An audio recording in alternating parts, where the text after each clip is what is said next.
നമസ്കാരം പ്രിയപ്പെട്ടവരെ, എല്ലാവർക്കും സുഖമാണെന്ന് വിശ്വസിക്കുന്നു. കേരളം ചർച്ച ചെയ്യപ്പെടേണ്ട ഒരു വാർത്ത ചർച്ച ചെയ്യപ്പെടാതെ പോയ ഒരു വാർത്ത, മാധ്യമങ്ങൾ ചർച്ച ചെയ്യപ്പെടേണ്ടിയിരുന്ന ഒരു വാർത്ത, മാധ്യമങ്ങൾ മാധ്യമ മുറിയിലിരുന്ന് അന്തി ചർച്ച ചെയ്യേണ്ടിയിരുന്ന ഒരു വാർത്ത. പക്ഷെ അതാരും ശ്രദ്ധിക്കപ്പെടാതെ പോയ ഒരു വാർത്ത. ഇലക്ഷന്റെ തലേന്ന് പാലക്കാട്ടത്തെ BJP സ്ഥാനാർത്ഥി ശോഭാ സുരേന്ദ്രൻ ഒരു ആരോപണം ഉന്നയിച്ചിരുന്നു. ചെറിയ ഒരു ആരോപണമല്ല, വളരെ പ്രധാനപ്പെട്ട ഗുരുതരമായ ഒരു ആരോപണം. എല്ലാവരും ആ ആരോപണം കേട്ടതാണ്. ഞാൻ അത് ഇതിൽ കോട്ട് ചെയ്യാം. അത് കഴിഞ്ഞ് ഒരു വ്യക്തി മുഖ്യമന്ത്രിയുടെ പരാതി സെല്ലിൽ ഒരു പരാതി കൊടുത്തു. അത് കഴിഞ്ഞു ആ പരാതി കൊടുത്ത വ്യക്തിയെ മുഖ്യമന്ത്രിയുടെ പരാതി സെല്ലിൽ നിന്ന് വിളിച്ചു.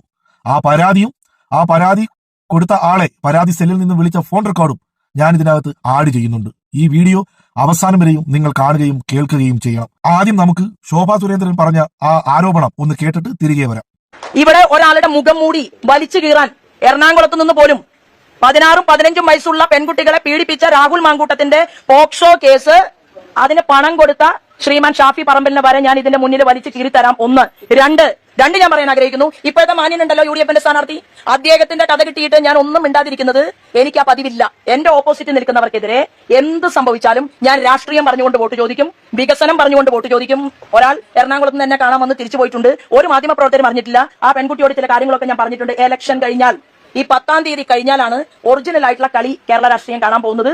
അപ്പോ ആ പീഡിപ്പിക്കപ്പെട്ട പെൺകുട്ടികളുടെ മുന്നിൽ അവർക്ക് താങ്ങും തണലുമായി ഞാൻ ഉണ്ടാകും. ഞാൻ പരാജയപ്പെടണം എന്ന് കരുതിക്കൊണ്ട് ഒരാൾ ഈ നാടകത്തെ, ആസൂത്രിതമായ നാടകത്തെ കേരളത്തിന്റെ മുന്നിൽ എത്തിക്കാൻ വേണ്ടി ഒരു മാധ്യമ പ്രവർത്തകൻ പരിശ്രമിച്ചു എന്നുള്ളതിൽ എനിക്ക് അങ്ങേയറ്റം ദുഃഖവും അങ്ങേയറ്റം വേദനയുമുണ്ട്. സത്യസന്ധതയുടെ ജിഗുയായിട്ടാണ് മാധ്യമങ്ങൾ പ്രവർത്തിക്കേണ്ടത്. ഫ്ലെക്സ് അടിച്ചതിന്റെയും പോസ്റ്റർ അടിച്ചതിന്റെയും കാശ് വരെ കൊടുക്കാൻ ബാക്കിയുണ്ട്. നിങ്ങൾക്ക് പറ്റുമെങ്കിൽ കുറേശ്ശെ രൂപ കടം തന്നാൽ അത് കൊടുത്തു തീർക്കാം. മാധ്യമ സുഹൃത്തുക്കളുടെ ശമ്പളം നേരത്തെ ഒരു മാസത്തെ എനിക്ക് തരികയാണെങ്കിൽ ഞാൻ നിങ്ങൾക്ക് തിരിച്ചു തരാമെന്ന് കൂടി പറയാൻ ഈ അവസരം. ആരോപണം എന്തായിരുന്നു?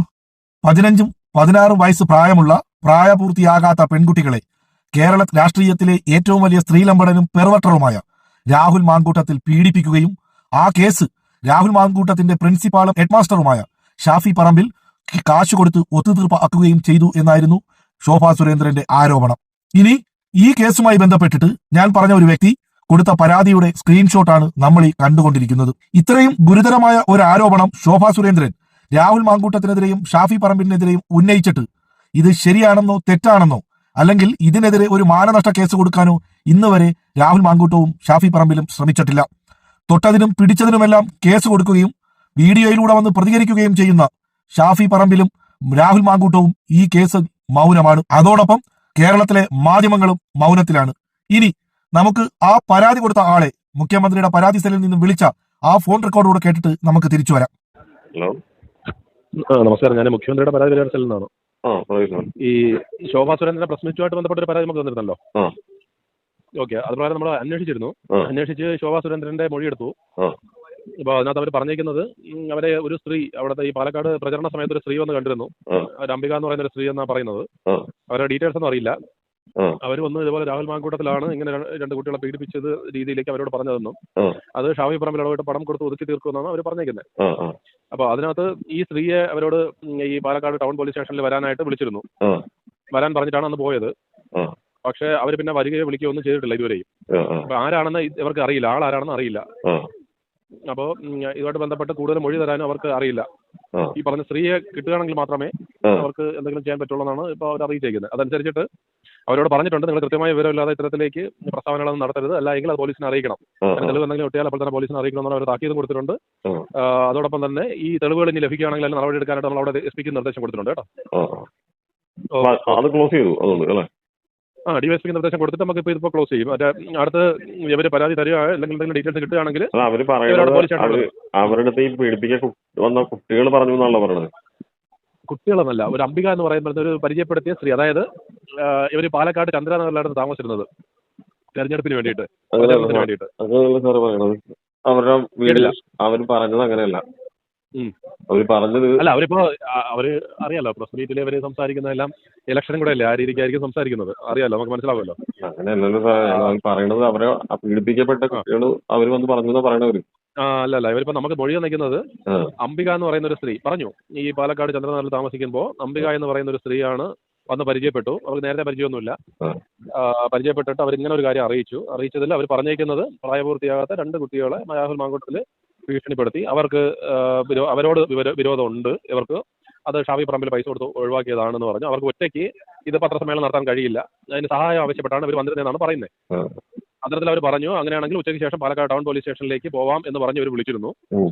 പക്ഷെ അവർ പോയിട്ട് പിന്നെ ബന്ധപ്പെടുകയോ വരികയോ ചെയ്തിട്ടില്ല. അവർ ആരാണെന്ന് അറിയില്ല. ആ സമയത്ത് അവിടെ വന്ന് പറഞ്ഞിട്ട് പോയതാണ്. എവിടുന്നാണ് അവർ വന്നതെന്ന് അവരെ കണ്ടെത്താൻ പറ്റില്ല. അതെ അതെ, അത് അവരോട് പറഞ്ഞിട്ടുണ്ട്. അപ്പൊ അതിനനുസരിച്ചുള്ള നിർദ്ദേശമാണ് നമ്മൾ DSPക്ക് നൽകി കൊടുത്തിട്ടുള്ളത് കേട്ടോ. അതെ, അപ്പൊ എന്താണെന്ന് നോക്കാം. നമുക്ക് അതിനനുസരിച്ചിട്ട് തെളിവ് കിട്ടുന്ന മുറയ്ക്ക് നടപടി എടുക്കാം. ഓക്കെ. ഇവരുടെ ഈ മൊഴിയിൽ അത് വിശ്വസിച്ചു അല്ലെ? അവരുടെ ഫോണോ കാര്യങ്ങളോ ഒന്നും പരിശോധിക്കില്ല അല്ലെ? ഒന്നും ഇല്ല. അവരുടെ മൊഴി നമുക്ക് എടുക്കുമ്പോൾ അവർ പറയണ്ടേ, അവരാണല്ലോ ഈ ആരോപണം ഉന്നയിച്ചിരിക്കുന്നത്. അപ്പൊ അവര് പറഞ്ഞിട്ട് ഈ നമുക്ക് ഒന്നാമത്തെ കാര്യം ഈ ഒരു പൊളിറ്റിക്കൽ അറിയാലോ, ഒരു പൊളിറ്റിക്സ് അങ്ങനെയാണ് പോകുന്നത്. അപ്പൊ അവരെന്ത് പറയുന്നു എന്നുള്ളതോ അതിന്റെ വാസ്തവം ഒന്നും നമുക്ക് ഒരിക്കലും പ്രഡിക്ട് ചെയ്യാൻ പറ്റില്ല. ഇത് തന്നെ ഇപ്പൊ അവരോട് മൊഴിയെടുത്തപ്പോൾ അവർ പറയുന്നു ഇങ്ങനെ ഒരു സ്ത്രീ വന്നിരുന്നു, അവരെ അറിയില്ല എന്നാ പറയുന്നത്. അവർ പിന്നെ വന്നിട്ടില്ല, ബന്ധപ്പെട്ടിട്ടില്ല എന്ന് പറയുന്നത്. അപ്പൊ എത്രത്തോളം അതിൽ വാസ്തവമാണ് ഇല്ല എന്ന് നമുക്ക് അറിയാൻ പറ്റില്ല. നിലവിൽ ഈ പുള്ളിക്കെതിരെ എടുത്ത കേസുകളിൽ നിയമപരമായ നടപടികൾ നടന്നു വരുന്നുണ്ട്. അപ്പൊ ഇതിനനുസരിച്ചിട്ട് ഇങ്ങനെ ഒരു വിഷയം ഉണ്ട് എങ്കിൽ അത് ഉറപ്പായിട്ട് തെളിയുകയാണെങ്കിൽ ഇത് അവരുടെ എന്ന് പറയുന്നവരെ അന്വേഷിക്കൂല ഇവരുടെ മൊഴി. അല്ല, അംബിക എന്ന് പറയുന്നത് ആരാണെന്നുള്ളത് ഇനി കണ്ടെത്തിയാലേ പറ്റുള്ളൂ. അത് ഒരു പേര് അവർ പറയുന്നുള്ളതേ ഉള്ളൂ. ഒരാളുണ്ടോന്ന് പോലും നമുക്കറിയില്ല. അതെ അതെ, നിയമപരമായിട്ട് നമുക്ക് അതല്ലേ നോക്കാൻ പറ്റുള്ളൂ. അപ്പൊ അവരെ കണ്ടെത്തേണ്ട ആവശ്യമില്ല അല്ലേ?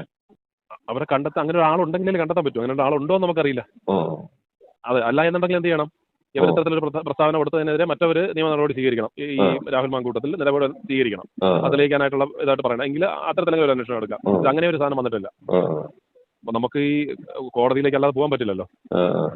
അതെ അതെ, അങ്ങനെ ഒരു സാങ്കേതിക പ്രശ്നമുണ്ട് നിയമപരമായിട്ട്. അപ്പോൾ എന്താണ് നോക്കാം. എന്തായാലും കൃത്യമായിട്ട് DYSPക്ക് നിർദ്ദേശം കൊടുത്തിട്ടുണ്ട്. ഇതിനകത്ത് ഇത്തരത്തിൽ എന്തെങ്കിലും ഒരു തെളിവ് കിട്ടുകയാണെങ്കിൽ നടപടി എടുക്കണമെന്ന് കൃത്യസമയത്ത് നടപടി എടുക്കണമെന്നൊരു നിർദ്ദേശം കൊടുത്തിട്ടുണ്ട്. അതുപോലെ ഇവരോട് അറിയിച്ചിട്ടുണ്ട്, നിങ്ങളുടെ ഈ പൊളിറ്റിക്കലി ഒരു ആരോപണം ഉന്നയിക്കുമ്പോൾ അതിനകത്തൊരു കൃത്യമായിട്ടുള്ള ഡേറ്റാസ് ഇല്ലാതെ അങ്ങനെ ഒരു ആരോപണം ഉന്നയിക്കരുത്. അല്ല അത്തരത്തിലുണ്ട് എങ്കിൽ അതിനുള്ള തെളിവ് തരണമെന്ന് പറഞ്ഞിട്ടുണ്ട്. അതെ അതെ, എന്തായാലും നമുക്ക് നോക്കാം. Okay okay. ശോഭാ സുരേന്ദ്രനെ മൊഴിയെടുക്കാൻ വിളിച്ചപ്പോൾ കൊടുത്ത മറുപടി അന്ന് മാധ്യമങ്ങളുടെ മുന്നിൽ നിന്ന് പറഞ്ഞ അതേ രീതിയിലായിരുന്നില്ല. ശോഭാ സുരേന്ദ്രന് കാശ് കിട്ടിയാൽ എന്ത് വൃത്തികേടിനും കൂട്ടുനിൽക്കുന്ന ആളാണെന്ന് വർഷങ്ങൾക്ക് മുമ്പേ നമുക്ക് പരിചിതമുള്ളതാണ്. വയനാട് ദുരന്തത്തിന്റെ പേര് പറഞ്ഞ കോടികളിൽ നിന്നും ഷാഫി പറമ്പിലും രാഹുൽ മാങ്കൂട്ടവും ശോഭാ സുരേന്ദ്രന് കൊടുത്തുകൊണ്ട് ഈ കേസിൽ തിരിമറി നടത്തിയതാണോ? ഇതിന്റെ യാഥാർത്ഥ്യം എന്താണെന്ന് തീർച്ചയായിട്ടും കേരള പോലീസ് സ്വമേധയാ കേസെടുത്ത് അന്വേഷിക്കണം. കാരണം പീഡിപ്പിച്ചത് പ്രായപൂർത്തിയായ ഒരു സ്ത്രീയെ അല്ല, പ്രായപൂർത്തിയാകാത്ത 2 പെൺകുട്ടികളെയാണ്. രാഹുൽ മാങ്കൂട്ടത്തിനോടും ഷാഫി പറമ്പിലിനോടും വെല്ലുവിളിക്കുന്നു. തൊട്ടതിനും പിടിച്ചതിനുമെല്ലാം കേസ് കൊടുത്തു നിങ്ങൾക്ക് പരിചയമുള്ളവരാണ്. തൊട്ടതിനും പിടിച്ചതിനുമെല്ലാം വീഡിയോയിലൂടെ വന്ന് മറുപടി പറഞ്ഞും നിങ്ങൾക്ക് പരിചയമുള്ളവരാണ്. പക്ഷേ ഈ കേസിൽ നിങ്ങൾ ഇപ്പോഴും മൗനത്തിലാണ്. അതുകൊണ്ട് തന്നെ നിങ്ങളുടെ സ്വഭാവം എന്താണെന്ന് തിരിച്ചറിഞ്ഞ മലയാളികൾ ഇപ്പോഴും വിശ്വസിക്കുന്നത് അങ്ങനെ ഒരു സംഭവം നടന്നു എന്നും പ്രായപൂർത്തിയാകാത്ത 2 പെൺകുട്ടികളെ രാഹുൽ മാങ്കൂട്ടത്തിൽ എന്ന സ്ത്രീലമ്പടൻ പീഡിപ്പിച്ചു എന്നുമാണ് ഞങ്ങൾ വിശ്വസിക്കുന്നത്. ആ വിശ്വാസം തെറ്റാണെങ്കിൽ നിങ്ങൾ പ്രതികരിക്കണം. അത് സോഷ്യൽ മീഡിയയിലൂടെയും വാർത്താ ലേഖകരുടെ മുമ്പിലും നിയമപരമായും നിങ്ങൾ പ്രതികരിക്കുമെന്ന് ഞങ്ങൾ വിശ്വസിക്കുന്നു. പക്ഷെ അങ്ങനെ പ്രതികരിക്കണമെങ്കിൽ നിങ്ങളുടെ കൈകൾ ശുദ്ധമായിരിക്കണം. അങ്ങനെ നിങ്ങളുടെ കൈകൾ ശുദ്ധമാണെങ്കിൽ, നട്ടെല്ലിന് ഉറപ്പുണ്ടെങ്കിൽ നിങ്ങൾ ഇതിനെതിരെ നിയമ നടപടിയായിട്ടോ പ്രതികരണവുമായിട്ടോ നിങ്ങൾ രംഗത്ത് വരുമെന്ന് ഞങ്ങൾ മലയാളികൾ പ്രതീക്ഷിക്കുന്നു. അങ്ങനെ വരാത്തിടത്തോളം കാലം ഞങ്ങൾ വിശ്വസിക്കും പ്രായപൂർത്തിയാകാത്ത 2 പെൺകുട്ടികളെ കടിച്ചു കീറിയ കശ്മലന്മാരാണ് നിങ്ങളെന്ന്. എല്ലാവർക്കും നന്മകൾ നേരുന്നു.